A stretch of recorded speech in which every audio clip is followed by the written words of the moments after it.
Bienvenidos a un nuevo programa de Punto Aparte. Hoy vamos a hacer una exploración a profundidad de la realidad de la situación de la vivienda en el Ecuador. Un trabajo complicado y muchas veces ignorado en las agendas de los gobiernos centrales y seccionales. Claro, los recursos son limitados en el Ecuador y las presiones de la migración interna y externa complican aún más poder atender las necesidades habitacionales de la ciudadanía del país. Para conversar sobre eso tenemos hoy un invitado especial. Todos los días siento que son especiales, pero a veces con un poco más de particularidad. Le damos la bienvenida a este set a José Javier Varas Calvo. Él es exdiputado, exdirector de terrenos del municipio de Guayaquil, 10 años en eso, ha sido consultor también para organismos internacionales en tema de vivienda y es también analista y colega mío. Así que un placer, José Javier, estar contigo aquí. Muchas gracias, César. Buenas tardes con todos. Gracias por la invitación. Por supuesto. Empecemos primero con un overview, como dirían los gringos, ¿no? Una visión general de lo que es la situación poblacional del país. Damos la magnitud un poquito del problema. Tenemos un cuadro preparado de producción. La población del país, según el último censo, que fue criticado con sus razones, habla de 16.938.986, casi 17 millones de personas, ¿no? Algunos estiman que realmente subimos a 18. Población femenina 51,3%, naturalmente, si hubiera más hombres que mujeres, tuviéramos un problema demográfico terrible. Y escribiríamos tango. Así es. La edad media nacional es de 29 años, todavía un país joven, eso es positivo para la economía. La provincia más poblada, el Guayas, con 4.3 millones de residentes. ¿Ya? Eso me llama mucho la atención, ¿no? Eso es el Guayas concentrado principalmente en la conurbación de Guayaquil, ¿no? La ciudad de Guayaquil, Daule, Durán, probablemente podemos incluir a Nobol y Salitre, con poblaciones flotantes que vienen a Guayaquil a trabajar y regresan, y que muchos de ellos también migran para finalmente vivir en la ciudad. Inclusive Tayaguachi y Milagros tienen ese fenómeno. Y que claro, un fenómeno cruzado porque en cambio quienes van acumulando algo de dinero o algo incluso de capital, más bien se mueven hacia la parroquia urbana satélite de la Puntilla de San Borondón o hacia la vía de la costa de Guayaquil. Y en el primer caso les quitan, digamos, a la ciudad de Guayaquil algunos recursos, pues, no en el pago de predios. En todo caso, aquí quisiera concentrarme un poco, ¿no? En la provincia de Guayas más adelante en la conversación. Eso sí, a nivel nacional, existen 5.062.218 viviendas, en nuestro cuadro 3 tenemos eso. Viviendas colectivas suman menos de 20.000. El 84.2% de las viviendas accede al servicio del agua por red pública, el 65.8% a la red pública de alcantarillado. Antes era incluso más o menos la mitad nada más de acceso al alcantarillado. Sí, claro. Se ha mejorado mucho en ese aspecto. Así es. Casi todo el país cuenta con energía eléctrica, 97,5%, con sus interrupciones, pero también eso ha crecido porque incluso hace una década había buena parte del país que había oscuras, ¿no? Así claro, es. Sin estar parte conectada. Era muy común. Los principales tipos de viviendas son las casas y villas con el 64,1%, los departamentos con el 21,1%, yo hubiera creído que era menos. Pero concentrados mayormente en la sierra.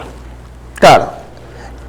Eso también creo que marca un poco la diferencia de las políticas públicas de vivienda, ¿no? La sierra está más acostumbrada a vivir en construcción vertical y en propiedad horizontal, Y ¿no? está más acostumbrada a vivir en comunidad. Correcto. De siempre, no es un tema atávico con ellos. Desde la minga, donde se concentra como una estructuración social la minga, en la sierra, no en la costa. Como decían los viejos, voy a cambiar una versión más suave. En la Sierra Minga, en la costa Mandinga, ¿no? Sí, exacto. Claro. Somos menos colectivistas, lo cual tiene cosas positivas y negativas a la vez. Totalmente. Muy bien. Otras cifras interesantes, ¿no? Esto sale del gremio, las primeras cifras salen del gremio de los inmobiliarios, los constructores. Este año hay 600.000 familias sin vivienda, 500.000 hogares en hacinamiento y una necesidad de nuevos hogares por 80.000 al año. Y en cifras del MIDU del 2021, el 57% de las viviendas del país estaban en déficit. Pero ojo, de ese 57% que es como 2,5 millones, El 75% son de déficit cualitativo, es decir, tienen casa y la casa, digamos, es un espacio razonable o no, porque algunas están hacinadas, pero incluso si tiene un buen espacio, tiene problemas de construcción o no tiene servicios. ¿Ya? Y sobre todo sanitarios. Porque ese también es un tema, ¿no? Cuando hablamos de vivienda, creo que hay tres, y ahí quiero empezar la conversación a profundidad, José Javier. Ahí hay tres dimensiones, ¿no? Primero, que tengas un techo, pero segundo, si ese techo viene con un lote con servicios, y tercero, cuál es el barrio, cuál es el transporte público, la vialidad, cuál es todo el entorno de la construcción. Así que mi pregunta es, ¿cómo ves tú, digamos, en qué se ha concentrado la construcción de la vivienda pública del país? ¿Crees que ha habido una visión equivocada? Sí, yo creo que la visión ha sido totalmente equivocada. Si nos vamos algunas décadas hacia atrás, vemos que la construcción pública se inició posiblemente en la última etapa de la dictadura, con macroproyectos muy grandes, sobre todo al sur de la ciudad, La Pradera, para citar un caso. Contemplaba un desarrollo que, por ejemplo, no es el adecuado para la costa, que es en el desarrollo vertical. Por supuesto que es lo óptimo, pero hay que preparar a una comunidad para un cambio de vida tan diferente al que han estado acostumbrados a mantener. Pero luego el desarrollo real de la ciudad de Guayaquil, el desarrollo urbano, entre comillas, pero el desarrollo inmobiliario, se ha dado por la toma de terrenos. Inclusive si hablamos desde las grandes tomas de terrenos en la ciudad de Guayaquil, hablemos de la antiguamente llamada Hacienda El Guasmo o la Hacienda Mapasingue ya en el norte, tenemos que ahí se produjeron los primeros asentamientos urbanos ya grandes, desmedidos, absolutamente fuera de control, que luego evidentemente fueron obteniendo poco a poco los servicios, pero durante mucho tiempo se convirtieron en asentamientos atractivos para los políticos, porque al no tener nada podían ofrecerles todo. Y sí, le fueron dando todo poco a poco. Hoy tenemos sectores consolidados urbanos en el Guasmo, por ejemplo, en la parroquia Febres Cordero, pero ha costado muchísimo dotarles de servicios. En Mapasingue igualmente hay zonas que, dada la configuración geológica de la misma, nunca podrán tener alcantarillado. Entonces, si no se hace un trabajo adecuado, por ejemplo, y no vamos a descubrir el agua tibia, a través de procesos de lotes con servicio o de urbanizaciones progresivas, vamos a tener siempre este tipo de problemas. Ahora, el lote con servicio creo que es fácil de entender conceptualmente, ¿no? No es que solamente te doy una vivienda o te la regularizo, sino que garantizo que la construcción de vivienda a futuro sea un lugar donde pueda haber alcantarillado y donde se te entregue, el momento que vives ahí, el alcantarillado y la luz, etcétera. Pero, ¿qué es el desarrollo progresivo, la urbanización progresiva? O sea, la urbanización progresiva es que tú tengas un lote donde le entregas al ciudadano la posibilidad de vivir, pero primero sobre la base de hacer un amanzanamiento adecuado, la cuadrícula urbana, como se dice en el tema urbanístico, y que tú puedas llevar de manera adecuada, de manera secuencial y sin mayores costos, los servicios paulatinamente. Pero, por ejemplo, lo que nosotros hicimos cuando tuve la oportunidad de hacer la dirección de terrenos, ya fuimos en realidad a solucionar un problema consolidado, que era el de la ocupación de las tierras, tanto en el norte como en el sur de la ciudad, fundamentalmente. Pero ahí lo que nosotros logramos, en primer lugar, a través de la facilitación del trámite, no lo hicimos a través de escritura pública, sino de títulos de propiedad, lo cual abarató el trámite y además disminuyó el tiempo del mismo. Y una cosa muy importante, una vez que terminábamos el trabajo, que antes se hacía con censo, con plano topográfico de toda la comunidad, fue que le entregábamos finalmente al ciudadano un título de propiedad que lo convertía en dueño, y a la ciudad le entregábamos también un contribuyente, porque se otorgaba un código catastral. Y era importante saber cómo la gente valoraba ambas cosas, ser propietario y ser contribuyente, porque por primera vez los avalaba para exigir pues las obras públicas que demandaba el sector, porque ya estaban pagando. Y pagaban realmente muy puntuales. Pero hemos tenido, por ejemplo, justamente por ese asentamiento irregular, sectores que han estado en el limbo por mucho tiempo, ¿no?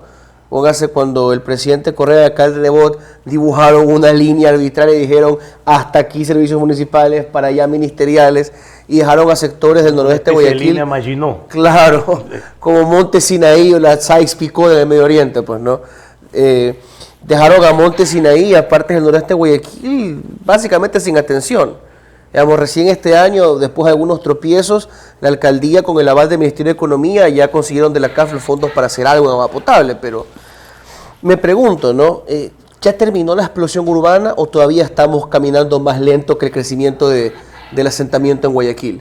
Porque si no, una urbanización progresiva es imposible si la gente está simplemente llegando y no puede cubrir sus necesidades. Yo creo que ya Guayaquil está prácticamente consolidado, pero creo que se podría apostar a hacer un desarrollo sostenible, por ejemplo, en las 5 parroquias rurales de Guayaquil.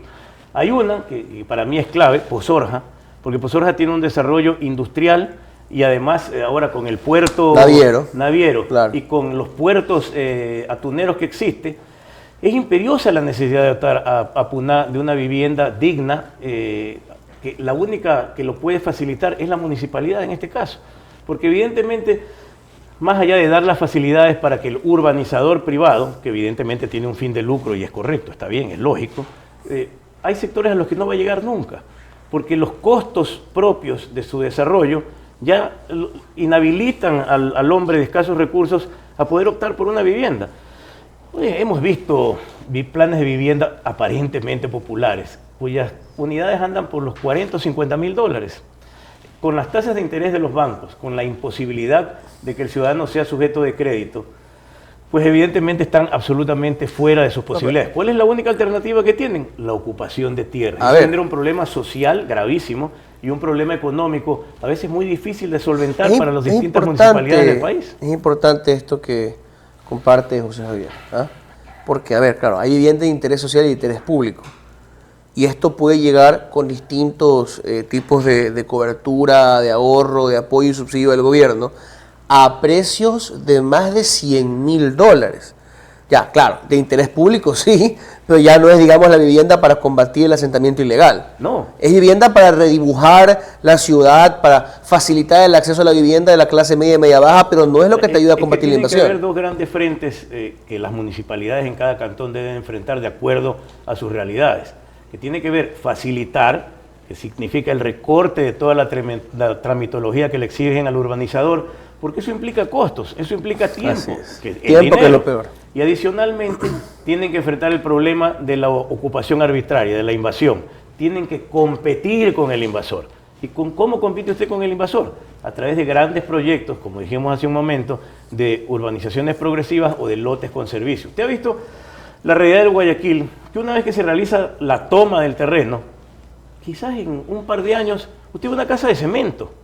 Al comienzo, para poder... Y algunas de 4 pisos. Para poder demostrar la posesión, bueno, inmediatamente arman ahí una casita de caña, una pequeña covacha, pero al cabo de un par de años, usted ve una casa de cemento.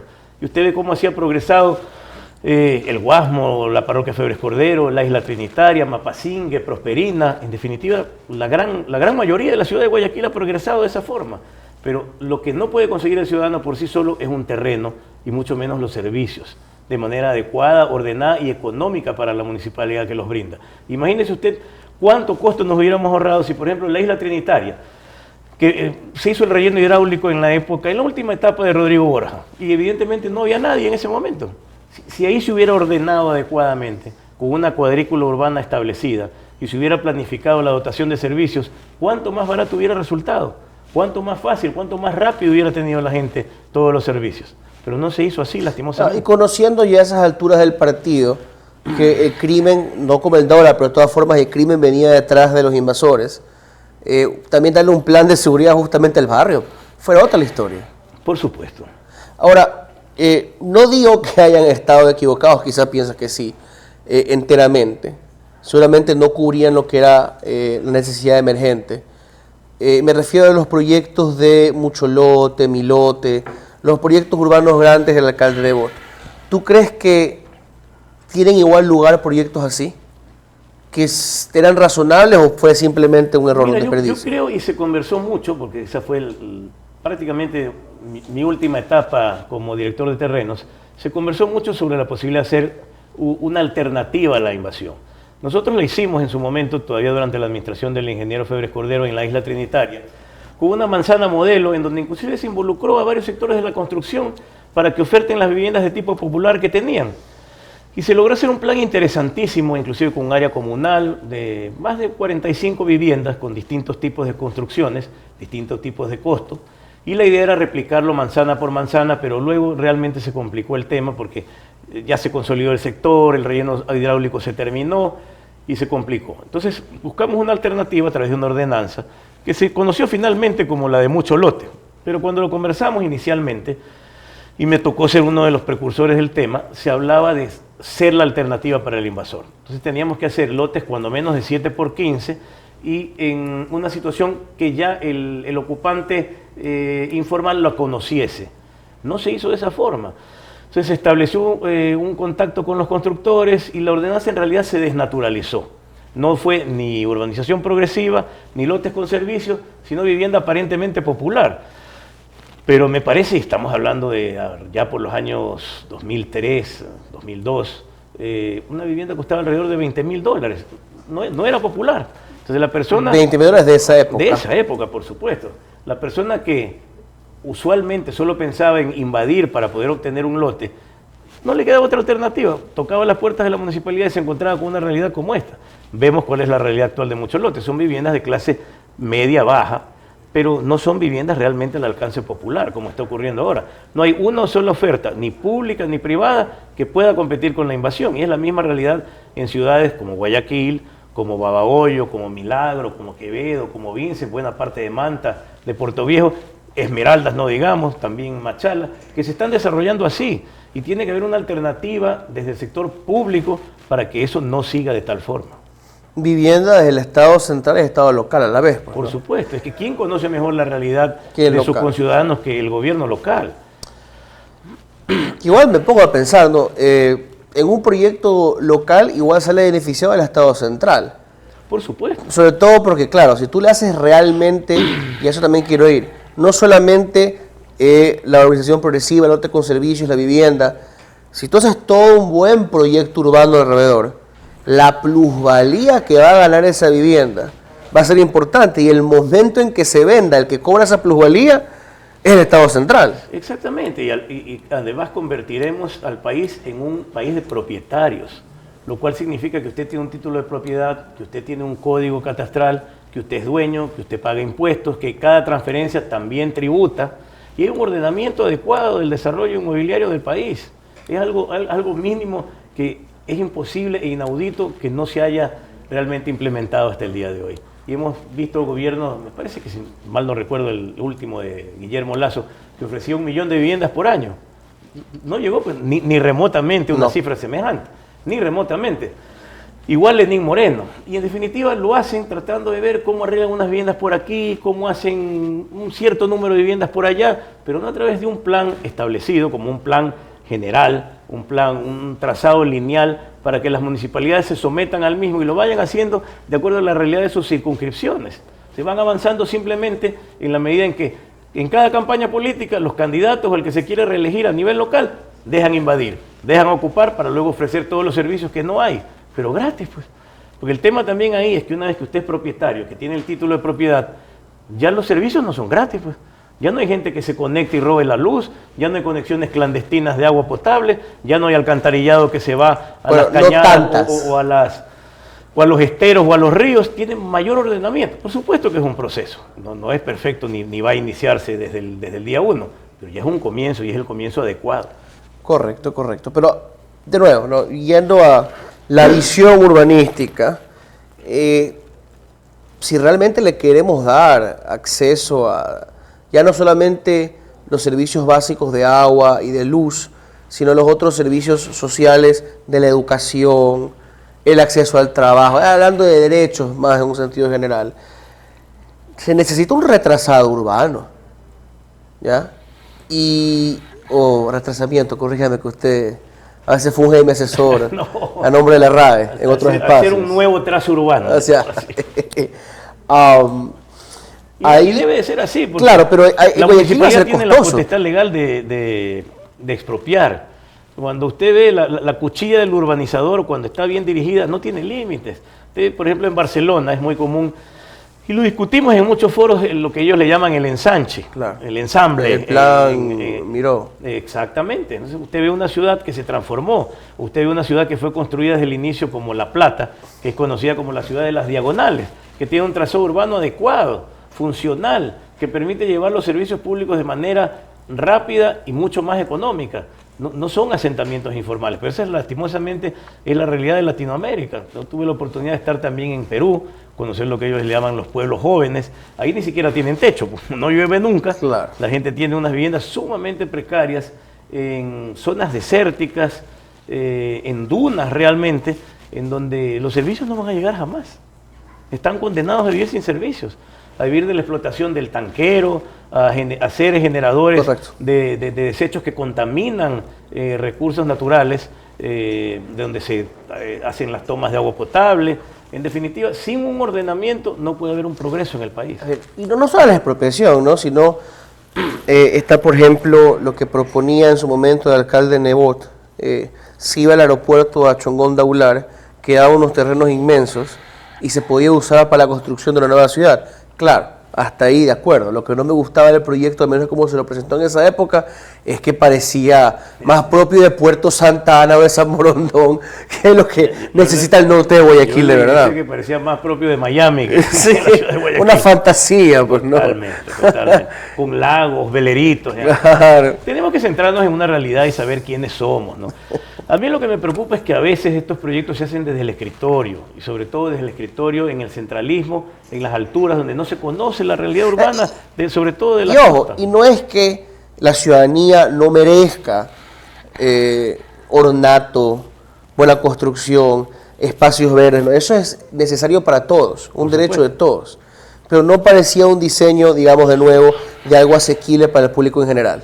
Parecía más bien una oportunidad de los inmobiliarios de especular, para contratistas de toda la vida de salir sonrientes del negocio. Claro, algo mal dirigido, porque de hecho Guayaquil necesita más parques, ¿ah? Y no solamente porque sería más bonito, sino porque, uno, las áreas verdes absorben el agua. En invierno, que ya se acerca, lo vamos a notar de nuevo, ¿verdad? Es bueno para evitar las inundaciones que estos parques absorban la caída de la lluvia, a diferencia de las áreas grises que simplemente se desbordan porque el agua no tiene a dónde ir, ¿ya? Y segundo, porque también es limpieza del aire. Que Guayaquil tiene suerte que aquí corre viento y es medio plano. No estamos como en Quito o Santiago de Chile o Ciudad de México, donde se asfixian. Ahora, el desarrollo de una ciudad tiene que ser multidisciplinario, ¿no? Estamos hablando no solamente de un tema urbano, un tema social, que hay que tratarlo con expertos en la materia, y un tema también que vincule el asunto de tránsito. ¿Cómo podemos nosotros programar un desarrollo de proporciones adecuadas, por ejemplo, para Guayaquil o ciudades de mediano tamaño como Milagro, Vinces, Quevedo, Portoviejo, Manta, si no dotamos de un sistema de transporte público que los lleve y los traiga a sus lugares de trabajo? Porque, a ver, el transporte, nos dicen, público, tipo subterráneo, a muchos resulta una quimera, algo costosísima, algo más fácil de hacer en Holanda que acá, porque allá también tienen un nivel freático altísimo, pero mayor que aquí, muchos más recursos que nosotros. Estos son Países Bajos. Claro. Se habla de el tren elevado, pero eso también lo hemos visto en algunas partes, se vio en unas partes de Chicago y en las partes de Nueva York. Eso puede destrozar también el valor de la vivienda en ciertos barrios, de deprimirlos económica y socialmente. Se habla de transporte fluvial, pero sería, digamos, una solución para cierto sector de la ciudad, claro, para la conexión entre Durán y Guayaquil y no tanto para el interior de la ciudad. Yo creo que lo que nos queda es básicamente un mejor sistema de buses, ¿no? Por supuesto, buscar un sistema de transporte público adecuado. Se trató de copiar el Transmilenio de Bogotá en la Metrovía sin éxito. Tenemos que la Metrovía creo que tenía una planificación inicial de 7 grandes centrales. No terminan por la cuarta y la segunda está en emergencia. Sí. Y además los transportistas se declaran todo el tiempo en quiebra. Correcto. Ese es un tema que debe manejarse adecuadamente. Y cuando hablábamos hace un momento de manejar la cuadrícula urbana, por supuesto, y tienen que estar incluidos los servicios. Usted no le va a pedir a un ciudadano que viva en un lugar y que vaya a dejar a sus hijos al colegio al fin del mundo. Tiene que buscar un lugar que tenga áreas recreativas, áreas educativas, hospitalarias en algunos casos, evidentemente ubicadas dentro de su propia zona. Eso es lo que le llaman los norteamericanos el zoning, que aquí no existe, pero ni siquiera en las universidades, en las urbanizaciones de primer nivel.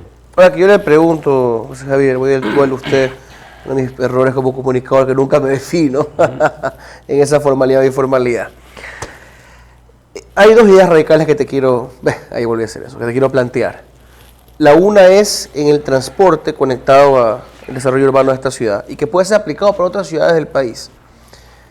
Estatizarlo. Es decir, como en muchas ciudades del primer mundo, ¿saben qué? Es la empresa de transporte público del municipio, los vehículos municipales, los conductores municipales, ahora no me pueden hacer tanto relajo, si sindicalizan con mis reglas y se acabó. Porque yo creo que parte del problema en Guayaquil, en otras ciudades del país, es que las cooperativas tienen secuestrados a los municipios y los municipios también utilizan el dinero para someter a las cooperativas. Y es una relación donde el que pierde es el ciudadano. Sí, tiene que manejarse una relación no solamente sana entre un sector como el transportista y el sector público, en este caso la municipalidad, sino una relación en donde ambas partes ganen. Porque usted no puede decirle a la ciudad que permanentemente subsidie, y ni siquiera es un subsidio, porque lo que le daban es casi que dinero en efectivo, uno no sabe en qué lo habrán podido usar, no era algo focalizado. Y no le va a pedir tampoco a los transportistas, que tienen un negocio en el cual tienen el derecho a lucros para poder tener ganancias y sobrevivir, no le va a decir que todo el tiempo vivan casi que en un nivel de supervivencia extrema. Pero aquí el problema para mí es, le tenemos miedo al subsidio al transporte, que todos los sistemas de transporte público en el mundo del planeta, Estados Unidos, Europa, Sudamérica, son subsidiados. Porque si le cobrasen a la gente lo que cuesta el pasaje, no te lo pagan ni los ricos de Manhattan. ¿Ya? Así es, por supuesto. Entonces, pero hay que tener una visión de la realidad de cada localidad. A mí me llamaba la atención y evidentemente siempre será sano promover, por ejemplo, el uso de la bicicleta. Pero en este medio, imagínese usted que vaya a la universidad y que tengan que recorrer 10 o 12 kilómetros, que en bicicleta es poco tiempo. Usted debe llegar en Guayaquil, de hecho, una sopa a recibir clases, ¿no? Usted va a llegar a su trabajo y las oficinas tendrán que tener duchas comunales para que se bañe todo el mundo. Eso cuesta plata la climatización. Aquí vivimos con el romanticismo. Miren cómo es en Holanda, cómo es en otros países, pero no somos Holanda, pues. No somos los Países Bajos. Aquí, cuando menos en ciudades de la costa, no puede tener ese nivel de desarrollo la bicicleta. Porque usted no puede llegar empapado ni a su trabajo, ni a su universidad, ni a su colegio. No, aparte que no es eficiente, es bueno para el deporte. Por supuesto, para los fines de semana, claro, en el ámbito recreativo siempre, pero no en el ámbito del día a día. Sí, correcto. Aparte que en Ámsterdam, en Rotterdam, en Leiden, en Nijmegen, hay una cosa que no hay acá: alta densidad urbana. Así. Entonces, claro, pues tú te puedes bicicletear 15 minutos al trabajo. Aquí sería una travesía digna de un documental, pues pegarse un recorrido de bicicletas de la casa hasta el lugar de trabajo para muchísimos guayaquileños. Imagínese que usted viva en una ciudadela, digamos para gente de clase media baja, en Chongón, y trabaje en Doctor y Malecón. ¿A qué hora tienen que salir? ¿Cómo llega? ¿En qué estado llega a su oficina? O sea, a ver si llega a pie en bicicleta. Pero ese es un gran ejemplo de cómo las cosas, cuando se quieren copiar sin conocer o sin validar la realidad de cada circunscripción, salen mal. Vea usted cuánto se invirtió en ciclovías, en la administración, sobre todo en la última administración municipal, me parece que la de Cintia Viteri. Sí. Y ahí está abandonado eso. Pero no la utilizan ni siquiera los tricicleros que reciclan, no lo utilizan nadie. O sea, lo que han hecho es convertir en gargantas avenidas que ya han dejado de ser funcionales. Las rutas desde la ciclovía del centro de Guayaquil son muy poco usadas. Sí he visto ya últimamente a uno que otro ciclista, pero le aseguro, José Javier, te aseguro que el 70% de los ciclistas, muy pocos que he visto en el centro, han sido policías. ¿Ya? Claro. No necesariamente en una maratón. Puede haber gente que hace algún tema recreativo en sus ratos libres, pero usted ha visto un oficinista como en Ámsterdam con su maletín yendo a la oficina. No hay. Claro, es complicado, es complicado. Eso no va de acuerdo a nuestra realidad. Complicado. Sí, sería más bien una prueba Ironman, no una maratón. Exactamente. Eso es a pie. Porque empezarías en bicicleta. Un deporte extremo, además, porque lo van a robar. Claro, porque empezarías en bicicleta, pasarías a correr y terminarías tan sudado que parecería que estás nadando, ¿no? Terminará en calzoncillo. Sí. Necesario reírse de la tragedia a veces, pero hay que dar soluciones. A ver, mi otra idea radical. No como la única solución, y aquí obviamente no para reemplazar las invasiones, pero sí para quizá tener un poco más de densidad, devolverle vida al centro, facilitar las soluciones de transporte. ¿se podría revitalizar el centro a punta de compra, y cuando no se pueda compra, expropiación de los edificios botados de aquí y empezar a hacer, por ejemplo, en unos edificios parqueos, en otros edificios derrocarlos y hacer parques, en otros edificios poner más colegios y el resto hacer los apartamentos? Yo sé que tú decías que es en la sierra más que en la costa, que a la gente le gusta vivir en apartamentos, pero ¿sería posible al menos para un segmento de la ciudadanía darles esa opción y que sea atractivo económicamente con digamos, unas tasas de intereses subsidiadas? Yo creo que sería posible. Me parece que en el centro de la ciudad bastaría con expropiar en zonas de menor valor económico para que el coste no sea mayor e invertir en edificios de parqueos. Y de ahí la zona mismo se regenerará porque será atractivo vivir en el centro. Pero el centro de todos modos tiene, si hacemos un límite del centro más o menos de la calle Julián Coronel y nos extendemos quizás hasta la calle Sucre o tal vez hasta la misma, sí, hasta la calle Sucre podría ser un límite y llegar hasta el puente 5 de junio y llegar hasta el malecón Simón Bolívar. Pero no hay forma de extender el centro mucho más. O sea, sería interesante, sería atractivo, sería un desarrollo urbano importante, pero no vamos a poder hacer más grande el centro, no vamos a hacer tampoco rascacielos. Yo creo que lo que propongo para el centro también lo podrías trabajar en cierta medida, y ya con, digamos, edificios más bajos, obviamente, sí, ahí probablemente es un poquito más difícil ir expropiando, ¿no? Porque ya son más edificios, menos unidades por edificios, pero por ejemplo, Parroquia Ayacucho, Barrio Cuba, Centenario, Centro Sur, yo creo que también puede ser redibujado y reconstruido de cierta forma. Sí, se puede hacer eso, lo mismo se puede hacer en Urdesa, que a mi modo de ver, Urdesa, claro, Miraflores y Kennedy debieron convertirse en lo que es San Isidro y Miraflores en Lima, distritos amigables donde hay... Palermo en Buenos Aires. Exactamente. Todavía usted está a tiempo en Urdesa y zonas de pequeña densidad donde usted puede expropiar y hacer playas o pequeños edificios de parqueo y motivar la utilización de zonas ya construidas que no le cuestan nada a la municipalidad. Y después del parqueo, empezar a trabajar de alguna otra forma, sea reconstruyendo la relación con los transportistas, o sea ya crear una empresa pública de transporte municipal que funcione autónomamente, y empezar a darles también un servicio de transporte de calidad, buenas y mejores líneas. Una de las cosas también particulares de Guayaquil, o sea, es un reto, ya, el conocer cómo funcionan las líneas de esta ciudad. Pero vea que lo único que se les ha ocurrido es seguir viviendo gratis de la ciudad y colocar unos parquímetros encima de quinta categoría. A unos horarios ilógicos también. Horarios ilógicos donde, como decíamos con nuestro buen amigo Luis Eduardo García, quieren seguirle sacando plata a la ciudad. Así es. Sin ellos darnos nada a cambio. Hasta la noche. O sea, desmotivan. Totalmente. El consumo, justamente sectores que se han vuelto comerciales como las avenidas principales de Urdesa, pues. Si todavía algo de vida hay en Urdesa en las noches es porque uno puede ver en Avenida Las Lomas, Víctor Emilio Estrada, las calles Guayacanes, que tienen un nombre muy particular que no voy a repetir, puede ser una indolente, ya, que todavía tienen vida nocturna en los restaurantes y en los bares. O sea, eso hay que protegerlo, motivarlo. Y no castigarlo. No, ahora se lo castiga igual y no se da una solución alternativa. Porque si usted estuviese dispuesto a pagar, si cuando menos puede ingresar mi carro a un parqueadero donde tengo algo de seguridad. Pero no en media calle. Pues. En tu experiencia, para ir concluyendo, ya hablabas tú también de que allá están más adaptados a la vivienda en construcción vertical, el condominio. ¿Cómo se vería lo que estamos conversando en una ciudad como Cuenca, una ciudad como Quito, una ciudad como Ambato? ¿Cuál sería la diferencia? Bueno, en primer lugar, la idiosincrasia de cada ciudad. Los costeños somos muy diferentes de los serranos. Lo decíamos hace un momento, estos últimos, los habitantes de la sierra, saben vivir en comunidad. Es algo atávico que lo han tenido de toda la vida. La configuración socioeconómica, además, tiene otros orígenes. En la sierra, buena parte de los ingresos de una familia devienen de un cargo burocrático. Entonces, tienen salario fijo, tienen los beneficios de aquello, son sujetos de crédito porque pueden tocar la puerta de un banco y pueden demostrar sus ingresos. En la costa, en cambio, son ciudades en donde los empresarios son libres. Entonces, ¿cómo demuestran sus ingresos? Es muy difícil. La economía aquí es subterránea, se maneja de otra forma. Cuando nosotros hicimos algún intento también en su momento, nos dimos cuenta de cuán dinámica es la realidad aquí. Eso es bueno en unos casos y malo en otros. Decíamos, vamos a ayudar a la gente a hacer viviendas con su propia mano. Le da la vuelta y a los 2 días ya han contratado al compadre para que les haga la casa, porque ellos no la quieren hacer. Claro. ¿Por qué? Tienen que irse a vender algo o simplemente no lo quieren hacer porque la idiosincrasia del guayaquileño, del habitante de la costa, no es así. No es así. Aquí no hacen mingas ni siquiera para cortar la maleza de un parque.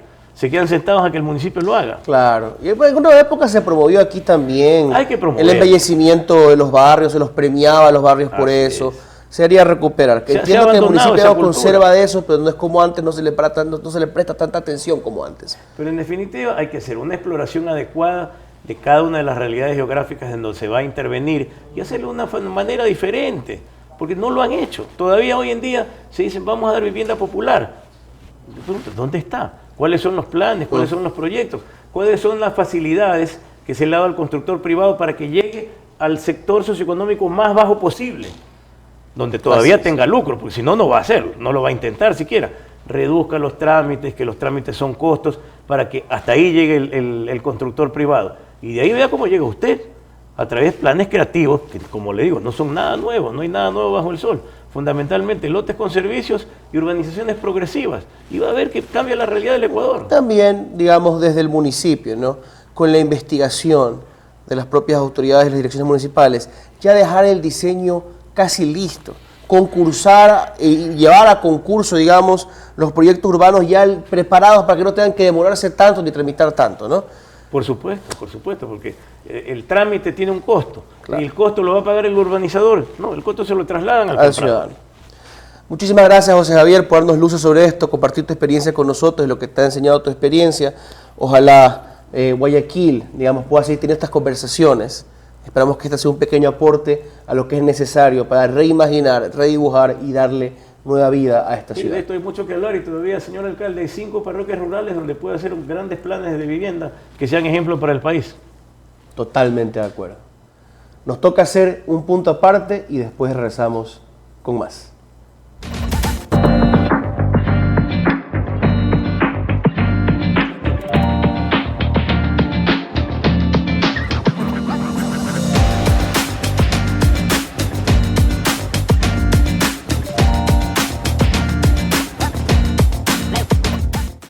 Gracias por continuar con nosotros. El programa, las efemérides. El 12 de diciembre de 1901, el italiano Guglielmo Marconi envía el primer mensaje por telegrafía sin hilos que cruzó el Atlántico, desde Gran Bretaña hasta Terranova en Canadá. Claro, Terranova que era un dominio independiente en esa época, creo que ya para esa época, si mal no recuerdo. Deberíamos simplificar las cosas como hacían antes, ¿no? Que había el parque Jorge Washington, en vez de George Washington, digámosle Guillermo Marconi.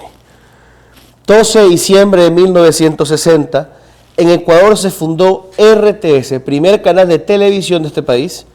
Anteriormente se llamaba Red Telesistema. RTS surgió de la empresa comercial de televisión Teleecuador, que se formó tras el éxito de Tele 4, también conocido como Canal 4 en Quito. Continúa hasta ahora como un medio importante, representativo en este país.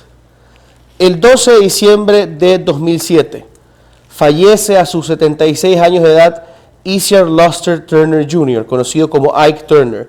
Fue un músico de rock y blues estadounidense considerado uno de los pioneros del rock and roll y el R&B. Su primera grabación, Rocket 88, de 1951, se considera un candidato para la distinción de primera canción de rock and roll.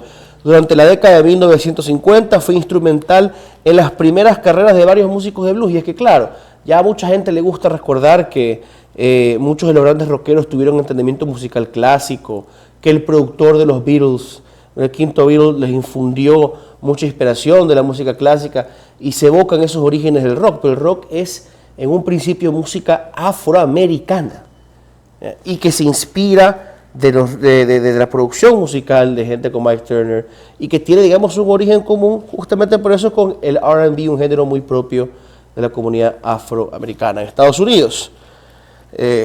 Nos acordaremos algunos de otros ejemplos de la época y entre los 50 y los 60, ¿no? Como Johnny B. Good y más. Pero bueno, nos despedimos, eso sí, los dejamos con la agenda cultural que todos los jueves les vamos a dar para que sepan qué hay que hacer en Guayaquil y en las ciudades principales del país en este fin de semana que nos toca, uno de los últimos fines de semana del año, para que tampoco digamos que no hay nada que hacer, peor en época de fiestas. Los esperamos en un siguiente episodio. Ahora nos toca hacer, después de la agenda, punto final.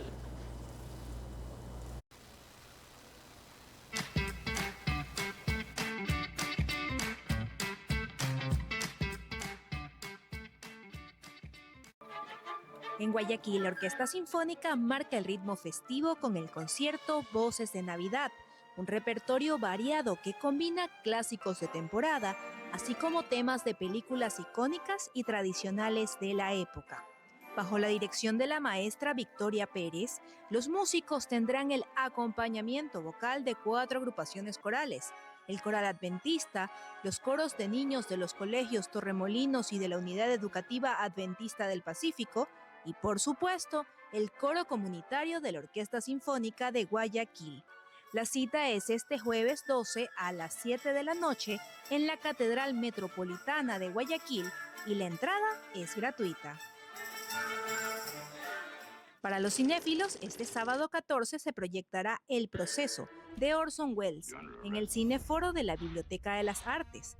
Esta película de 1962 narra la historia de un hombre que se despierta por la mañana y se encuentra con que la policía ha entrado a su habitación y lo arresta tras acusarlo de haber cometido un crimen. La entrada es libre y la proyección comenzará a las 2 de la tarde en el auditorio de la biblioteca ubicada en Pichincha y Aguirre.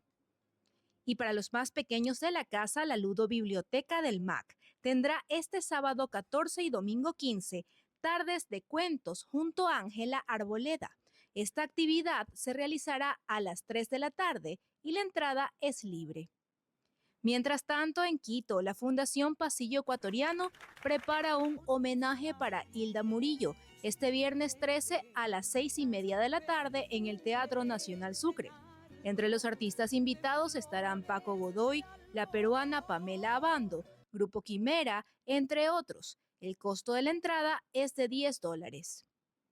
Y el Festival Internacional de Cine sobre Migración continúa este fin de semana en la Sala de Cine Alfredo Pareja de la Cinemateca Nacional. Este viernes 13 a las 4 de la tarde se proyectarán Mr. Criss Cross de José Cardoso y Vengo Volviendo de Gabriel Páez e Isabel Rodas. A las 6 de la tarde se proyectará Los Niños de la Señorita Kiet de Peter y Petra Lataster, mientras que el sábado 14 a las 11 habrá cortometrajes varios y el ciclo concluirá ese mismo día a las 6 de la tarde con la película La Casa del Ritmo de Javier Andrade.